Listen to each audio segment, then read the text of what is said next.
श्री राधा वल्लभ हरिवंश। श्री हरिवंश महाराज जी। महाराज जी, मैं केंद्रीय विद्यालय का एक शिक्षक हूँ।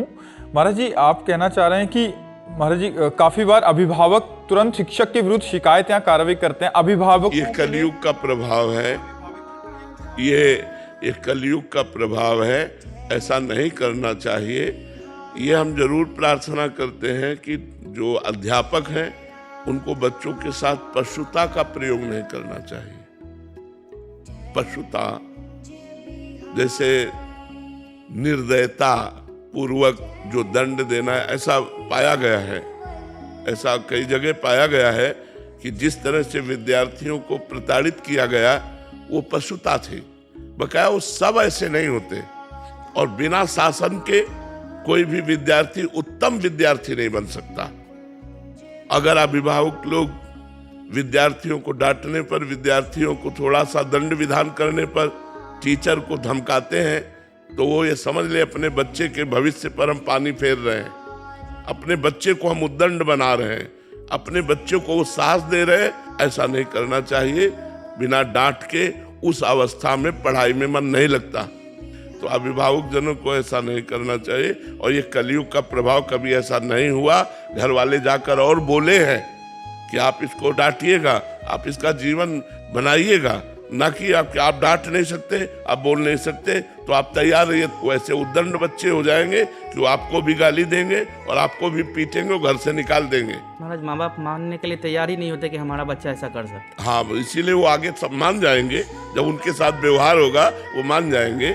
आजकल के बच्चे कितने उद्दंड होते जा रहे हैं, जबकि विद्या विनयम ददाति, विद्या विनय प्रदान करती है, नम्रता प्रदान करती है। बच्चे उद्दंड होते चले जाते हैं। माता पिता से बच्चे बच्चियां कहते हैं आप अपना देखो, हम सब देख लेंगे। ये क्या है? तो ये वही फल हुआ जो डांटने फटकारने का अवसर आपने नहीं दिया।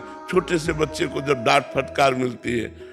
एक बार एक बच्चे ने पेंसिल चुराई, पेंसिल, और माँ से बोला माँ पेंसिल चुरा के लाया हूं। उसने कहा शाबाश, लिखने के काम आएगी। वही चलकर सुल्ताना डाकू हुआ।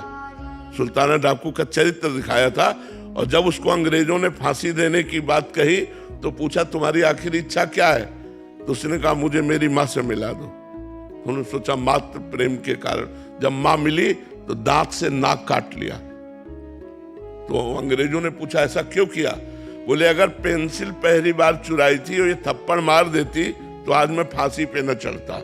जिसने कहा बहुत अच्छा, तो मैंने समझा अच्छा कार्य है, तो मैं चोरी करने लगा। आज सुल्ताना डाकू हुआ, इतना बड़ा डाकू की फांसी की सजा मिल रही, उसका मूल कारण मेरी माँ है। तो अगर माता पिता बच्चे को शासन नहीं करने देते तो अपने बच्चे के भविष्य को बिगाड़ रहे हैं। पक्की बात, ये आपका ही नहीं, कई अध्यापक प्रिंसिपल आ चुके जो ऐसा प्रश्न कर चुके हैं।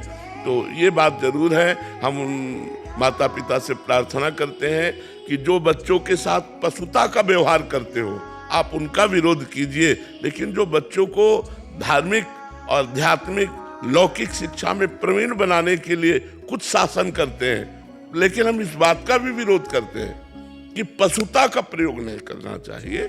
बच्चे हैं, उनको नॉर्मल दंड देना चाहिए। खड़े हो, चलो यहाँ खड़े रहो, थोड़ा भय दिखा दिया, अब मार उसको पशु की तरह व्यवहार करना ये ठीक नहीं। कुछ ऐसे होते हैं जो मतलब निर्दयता का, ऐसा नहीं है। बच्चे पढ़ाई में अगर चूक करते हैं तो उनको बहुत मृदु दंड दिया जाता है, कठोर दंड। कोई वो चोर थोड़ी है।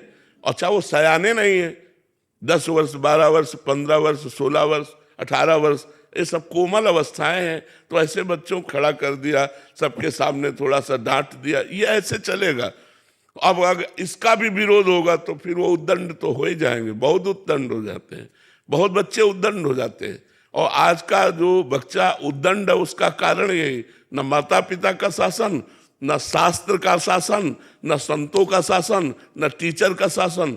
तो फिर क्या, मनमानी आचरणों में उतर जाते हैं, ड्रग्स लेने लगते हैं, हुक्का पीने लगते हैं, गंदे आचरण करने लगते हैं।